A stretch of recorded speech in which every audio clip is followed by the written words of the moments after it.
and nobody talks about it, but in Halo 3 I was playing these creatures called brutes. And it's a video game for those of you who aren't players. And the brutes are nasty, snarling kind of beasts. And every time I had to grunt and growl as a brute, I would go, and I would fart. And I couldn't, it would just come out. About you. Yeah, you don't want to be in a booth with me. It's padded so it absorbs into the walls and stays there. Anyway, but I thought I was being quiet. I thought my noise was so loud from the creature that it would, override the sounds that were coming out of the other end of my body. But the microphones are very sensitive, and they picked it up, and they did playback. And the engineers playing it back over and over, and you're just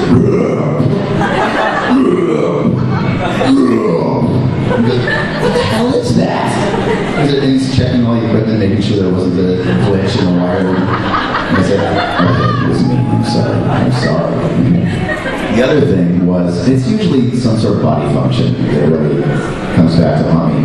I was in a booth another time, and they have this thing called a whisper room. And a whisper room is about the size of a large refrigerator. And it's a very heavily padded, soundproof booth. And it has glass on the front, and I was working on an anime, I don't remember what it was, but they had a monitor out front so we could watch what's going on, and we had a script in front of us. And the booth is really designed for one person, maybe two at the most if they're small. We had 5 people in the booth, one microphone, and we're doing what they call walla, which is all the background sounds and voices. Whenever there's a crowd scene, there's like 5 people that will actually do a bunch of different voices and make it sound like an entire crowd. There's 5 of us in there, 4 guys and 1 girl. And we're about halfway through the scene, and I feel something from behind. And it didn't go away, and it kind of went deeper. And it got to the point where I had to do my line, and all of a sudden, just as I'm about to do my line, whoever it was back there really would be. I felt it like up to here, and I spit. And I coughed and I spit on the glass in front of us, and it was this big, nasty thing on the front, and it was blocking the monitor. And they had to stop the whole session and wipe it off. And when I turned around afterwards and I said, all right, who was it? Who did that? Everybody raises their hand. So, I still don't know who it was. But I am Sparkus.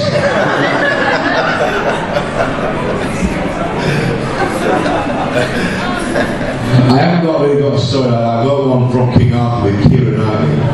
And Keira is such a good girl. She's a real hard worker. And they were worried about, because she's so tiny, about her being in the fights, because we had all these huge guys, lots from Scotland, in Ireland, and they were all playing the Saxons, and she looked tiny. So that's why we choreographed the fights that way, where she's rolling about and being very athletic. And we got her into the fight, she looked great, and we were going to have I had a stabbing people in the eye, and Disney went pockets, and all that stuff. We had literally blood flying all over the place, and Disney were like, no, it's going to get cut. But we kept shooting. Antoine kept saying, we'll keep shooting it, and then let them cut it out later on. I'll put it back in. So we did this scene where she's the big battle scene at the end, and she's in the middle, she's running around fighting people, stabbing people. And I was sat in video village, and I looked at the monitor and went out just to check if it was okay. And she has this sequence where she's running, and she ducks underneath the swing, stabs the guy in the knee, and lifts the guy up in the air. And as he's rotating, some guy's rotating, she jumps on the guy's, and he's going down, stabs him, and slashes his throat. And you have what's called a mortar, and it's a little plastic tube that's got a hydraulic pump in it, and they trigger it electrically, and it fires out the blood in it. So as she slashes the guy, but it comes out at quite a lick, it's coming out at quite a pace. So I said, well, whatever happens, is you're going to follow him down. Don't look down, look up. So the blood will either miss you, or if it's going to hit you, hit you on the chin. But don't look down and go in your pace. So as you do on the set, when you're in the fight scene, people get excited. I've done it myself. You get so into it that you just keep moving. So she gets this, she's got 1 or 2, she's killing a guy, she's killing another guy, she gets to this big guy. I can see she's already gone. She's like, rah! Fantastic. And she did doing her thing, she gets this guy, she rotates, the stunt guy did it so well, and it looks like she's flipped him up in the air. Of course it's the stunt guy doing a flip, but he rotates. She jumps on him, slashes him, and as he's rotating backwards, she couldn't let go. You can see she was this close to him, right? And they rotated through the air together, and I was sat next to Antoine Fuqua, looking at the monitor of the video footage, and as I literally went, oh no, oh God, no. And he looked at me and he went, what's up? I went, here we go. And they went, pop, and they fired the blood thing, right? The guy, the stunt guy, fired it anyway, and he went off right in her face, right? And as she came down, she realised what she'd done, so she followed him all the way down, and she looked right into the camera, and she had blood in her nose, in her eyes, in her hair, in her face, and she looked positively demonic, but it looked fantastic. The shot was fantastic, and Antoine sat next to me with me, and there were some guys from Disney sat behind, and Antoine looked at me and he went, it's not Elizabeth Swan anymore, is she?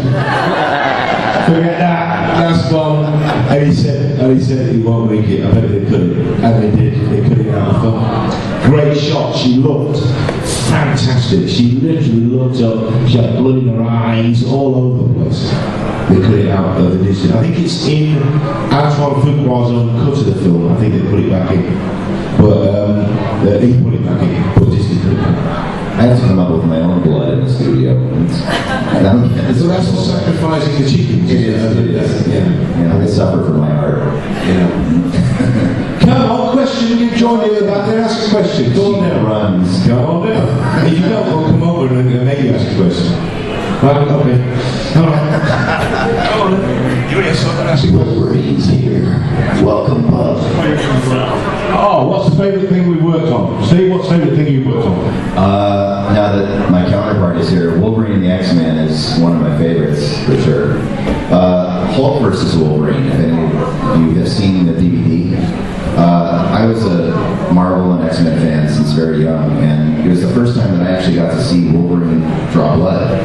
And for us comic book geeks, it's actually a very exciting thing to actually see that fleshed out on screen. They usually cut all that stuff out, or they make it a little more family friendly.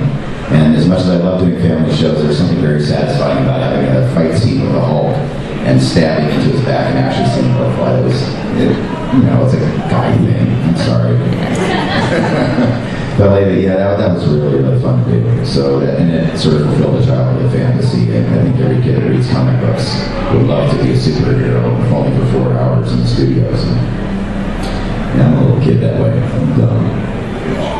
Thanks, bud. But that's what keeps it fun for us. Oh, yeah. I mean, we are the luckiest people to actually get paid to do what you love to do. That's the most incredible thing about working in this business. And that's, I don't have a favourite. Some people may know, I spent my formative years in the West End in musicals. So one of my favourite things was Evita. Evita basically not only changed my life, but changed the West End, I suppose, in a way.